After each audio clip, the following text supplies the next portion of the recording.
que en un momento viajan de Lima a Buenos Aires y nunca están en ningún lugar porque siempre están bajo influencia, por decirlo así. Ya sea en estado canábico, y están muy drogados.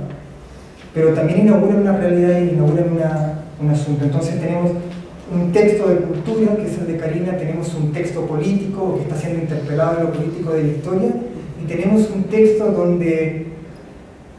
paródico fuerte, como el de Jerónimo Pimentel. Y lo que nosotros invitamos desde fondo a nuestros lectores, y espero que ustedes ahora se sumen como lectores, es a pensar ese paisaje literario. O sea, editar de a tres también tiene una función. Los autores casi forman parte de una misma generación, creo que uno se arranca un poquito, pero forman parte de una misma generación. Y son discursos, digámoslo así, distintos, pero en los tres está la ciudad, en los tres está el cuerpo, o el cuerpo castigado, o el cuerpo errante, o el cuerpo bajo influencia. En uno, la unidad familiar se fractura, en otro ya no importa la familia porque es una de las normas más. Y en el caso del libro de Jerónimo, la única posibilidad en que los cuerpos se reúnen es para agotar el tiempo. No hay otra, es decir, los cuerpos, eso es políticamente interesante en el libro de Jerónimo, ya sé que la parodia sea una herramienta política. Los cuerpos en el libro de Estrella Solitaria escrito por Jerónimo Pimentel solo se reúnen para perder el tiempo. No hay, es decir, los cuerpos ya no se reúnen para organizar otra cosa. No están en el tiempo, están en su deseo y creo que derecho de agotarlo rápidamente. El único acontecimiento, como lo dice muy bien Jerónimo ahí, es un partido de PlayStation. Entonces acabamos de editar en fondo una obra como la de Karina, donde tenemos un trabajo fuerte sobre los personajes subalternos y tenemos estos personajes que se preocupan de comerse un pan francesito con paté y fumar un troncho. Es decir, nosotros entregamos esos libros al espacio público para que también se pueda discutir eso, y también hay un ejercicio de edición. Hay que saber leer los catálogos. Sí, señor. Perdón. Buenas noches. Hola, ¿qué Mi tal? nombre es Joseph, soy estudiante de literatura. Quisiera hacer tres preguntas. La verdad, las estaba pensando mientras tú comentabas un tema interesantísimo. La primera es, ¿qué relevancia crees que tiene el acto del editor a la hora de editar cuentos? Y sobre todo cuentos que son pequeños y más exactamente, por ejemplo, microcuentos tipo Dinosaurio de Augusto Monterroso. ¿Cuál es la función que cumple ahí el editor? Que la verdad que no se me ocurre ya. La siguiente es, la prensa chicha, por lo general, Slate ya publica en su portada temas fructuosos, coloridos, para atraer la atención de quien pasa por el kiosco. Entonces, creo que ahí también hay algo de edición, me parece, a la hora de poner los temas, las portadas, las imágenes, todo dedicado para poder captar una vez por todas. Entonces, aquí viene mi pregunta. ¿Crees tú también que la edición podría ser un arma para poder atraer a las personas, pero ya no de una manera correcta, sino como un arma de dominación? Esa estaba ahí expresa esta ruta que tú preguntaste. La tercera es, ¿qué tipo de aportación puede dar el marketing a un editor? Y espero que la hayas entendido. Sí, todo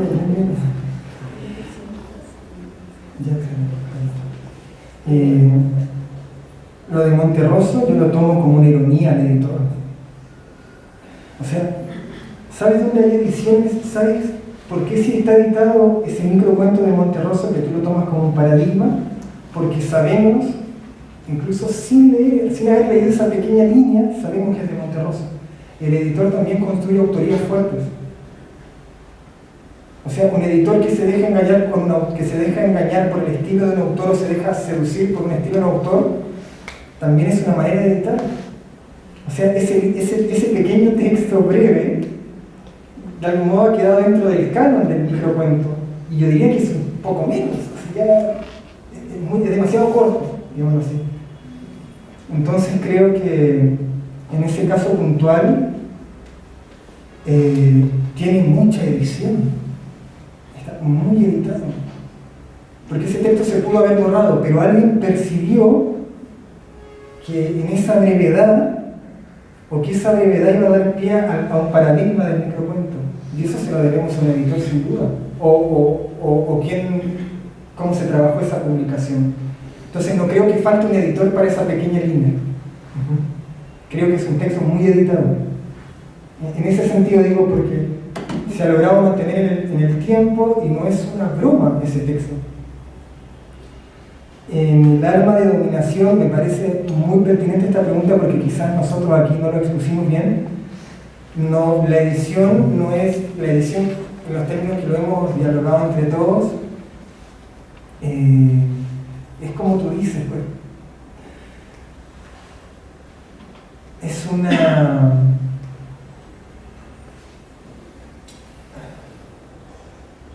una operación social fuerte y una operación política fuerte. No lo he puesto como de que hay una edición buena y una edición mala porque no quisiera moralizar la discusión, pero ciertamente en la prensa chicha hay editores excelentes en esos términos. Hay editores excelentes.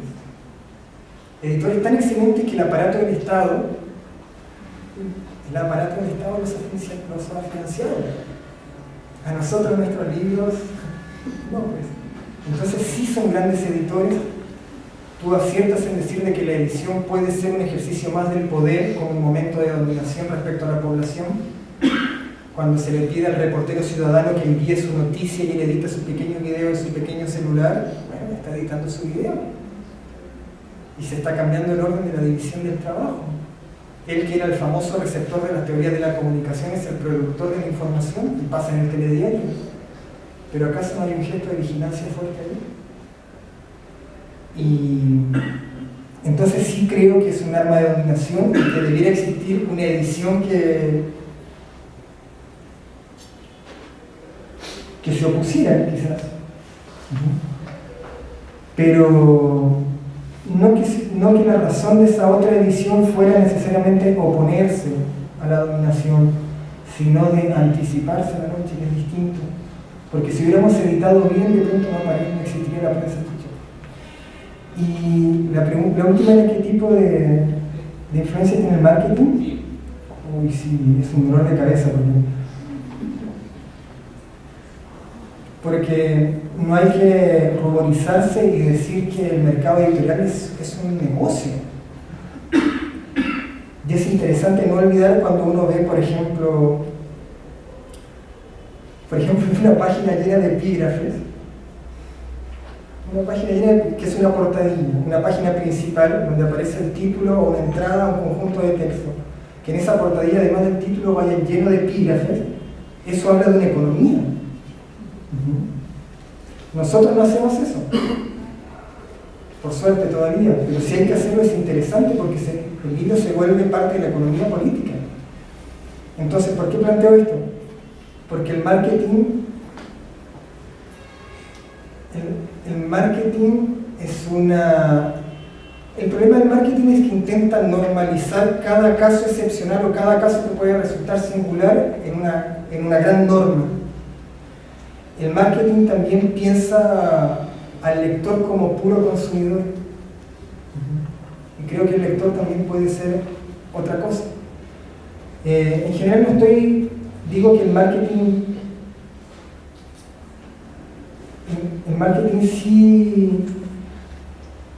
sí presiona a aquellas editoriales que no quieren trabajar en las líneas que propone el marketing.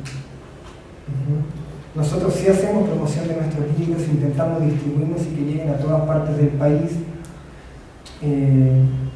Nuestra directora, que además ha sido agregada cultural en otros países del continente, tiene una clara visión de la gestión cultural que ha hecho que el fondo esté como esté. Hacemos todo eso para decir que no es necesariamente el marketing quien nos debe guiar. Es decir, nosotros nos resistimos, y espero que dure esa resistencia, a poner una valla publicitaria, a menos que sea como esta, del anuncio de Lima la Horrible, pero nos resistimos a poner vallas en San Isidro, vallas en Miraflores, para que el cuerpo esplendoroso del autor aparezca.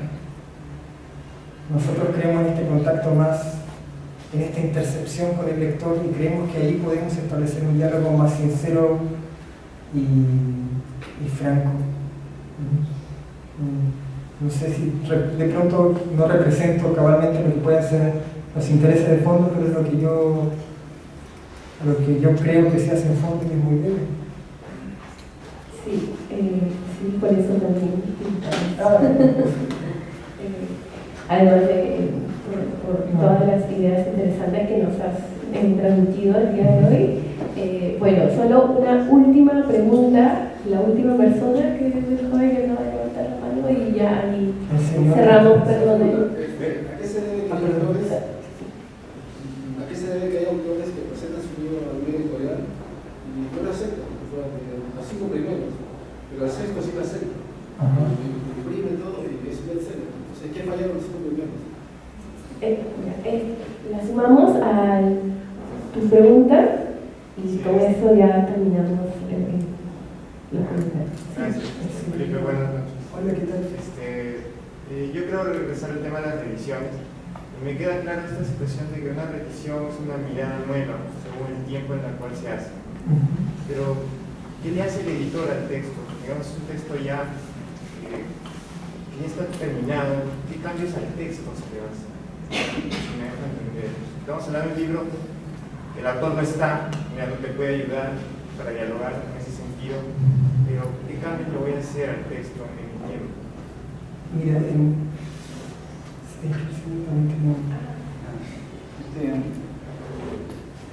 pareciera que cada tiempo en los países genera su propia literatura.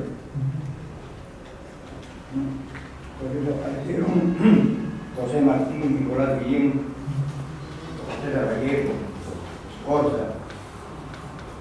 Pero resulta que en estos tiempos pareciera que esos autores grandes de la humanidad no sirvieran para nada, porque son odiados totalmente de la literatura escolar, especialmente, ¿no?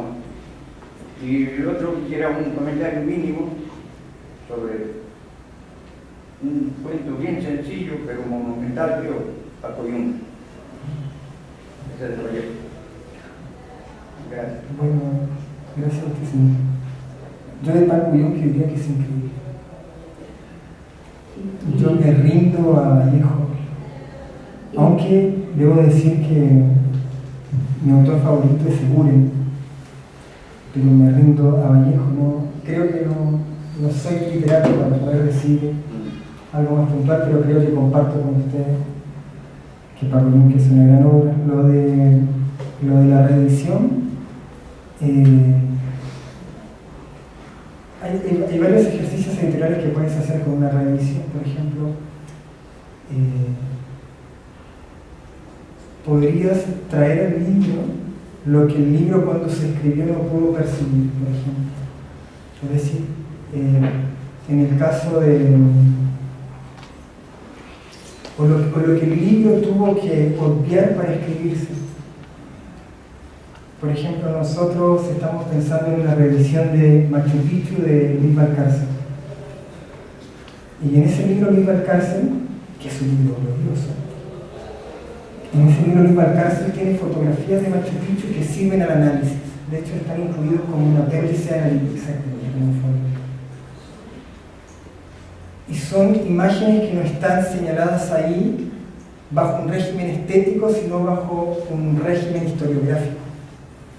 Y nosotros nos preguntamos con Gabriela, ¿qué hacen con la reedición?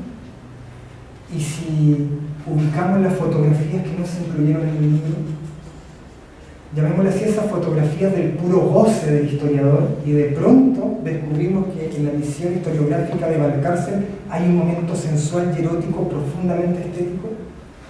Y si como editores podemos captar dentro de su archivo ese texto y incluirlo, Entonces sería una separata de imágenes que no quedaron en la edición. Y ahora sería interesante incluirlas. ¿Por qué? Porque el Machu Picchu de hoy es la ruina más importante del mundo. Y quizás, así como hemos elaborado un diálogo historiográfico con Machu Picchu, sería interesante inaugurar un diálogo estético con Machu Picchu y poder decir por qué el texto de Valcárcel llega más profundamente a la percepción de lo que es esa ruina que lo que uno puede encontrar como fotografía en una revista de avión o en un pequeño manual del viajero europeo hacia Machu Picchu. Es decir, en este momento donde han proliferado las imágenes, creo que el texto de Valcárcel debiera salir al encuentro de ese secuestro simbólico estético del Cusco. Ahí hay un ejercicio de reedición. Otra cosa interesante sería no incluir un borrador, sino un texto que se haya redactado en la misma época, no necesariamente relacionado con Machu Picchu, y poder ver ahí en tensión dos objetos tratados en un mismo periodo de investigación, pero que tienen visiones opuestas. Y eso, si le sumamos un prólogo de investigador que dé cuenta de cómo esa visión histórica compartía distintos intereses y no era unidimensional, también aportaría mucho al conocimiento del autor. Entonces ahí había un trabajo de reedición. Incluso hemos pensado con Gabriela, y si encontramos un texto, el lado B de Machu Picchu, y hubiera un texto donde él se anticipara lo que es el consumo de los lugares, y él dijera, a ver, ¿cómo se llama? Choquequilao. ¿Qué es Choquequilao? Sí, el sacerdote. Ah. Hablando de Machu Picchu. Hermana que viene de Machu Picchu. Por ejemplo, si apareciera un texto así, esos son los, gracias, señor. Esos son los ejercicios que se puede hacer en una reedición. Y eso es. ¿Ah, no? Sí. Ah, no, perdón. Hay muchas razones. O sea, yo creo que el autor nunca debería sentirse ofendido porque una editorial no lo publica, porque las editoriales serias leen los libros y hay muchas razones a veces para no publicar una obra o para decirle al autor en otra oportunidad, si pensémoslo. Y eso depende de la línea editorial, que es el momento que uno debería tener más respeto por las editoriales, porque hay todo un esfuerzo detrás. De pronto para nosotros en fondo un libro de economía, un libro de sociología ahora mismo excelente, no es tan necesario de publicar, sino por ejemplo publicar un libro sobre una cabaña. Pero eso no quiere decir que el texto esté mal, nunca es un juicio de valor sobre el texto, sino nada más de que cada editorial, y eso es un esfuerzo porque cuesta mucho, trata de construir su línea editorial anual y trabajar ahí su discurso. Y el autor no tiene por qué estar al tanto del discurso, aun cuando creo que hay autores que saben leer el discurso de las editoriales y hacen libros para editoriales, escriben para el editor. Pero en el caso puntual que usted me comenta, que es un caso muy común y es cierto, creo que se debe a eso, que las líneas editoriales se fijan a partir de los textos que ingresan a revisión, pero también del análisis que se hace de la tradición literaria y la contingencia. Y muchas veces un texto puede llegar un mes tarde, y hace un mes sí que era súper importante publicarlo y luego no. Y ahí bastaría la cordialidad del editor para explicarle formalmente por qué no al libro.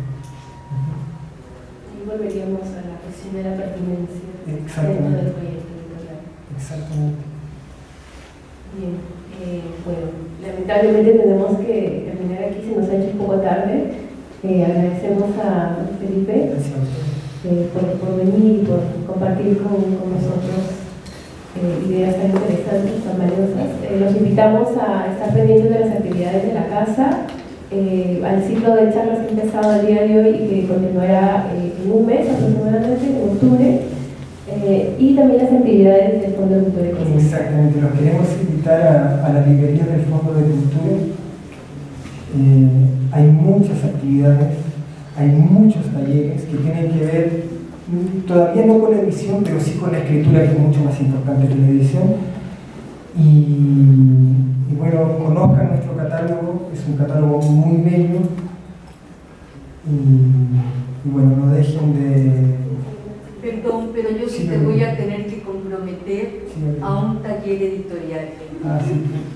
Yo quisiera cerrar sin decir un reconocimiento, porque Felipe habla de que el lector no es un autor. Sin embargo, creo que justamente esa es la virtud. Tú has hablado de anticipar, y creo que lo que has hecho con todos estos libros, por lo menos de experiencia que yo he vivido desde que trabajamos juntos en el fondo acá, es esta interpelación que anticipas con el autor mientras está trabajando, que te ha llevado incluso a cicatearlos en algunos casos para mejorar la escritura, para reescribir, para incorporar algo. Y creo que lo más interesante es que, hablando del poder o no, no es el trabajo de Felipe un trabajo autoral que se note. Hay un trabajo autoral inconsutil, me refiero sin costuras, como si fuera un manto donde hay un sudario.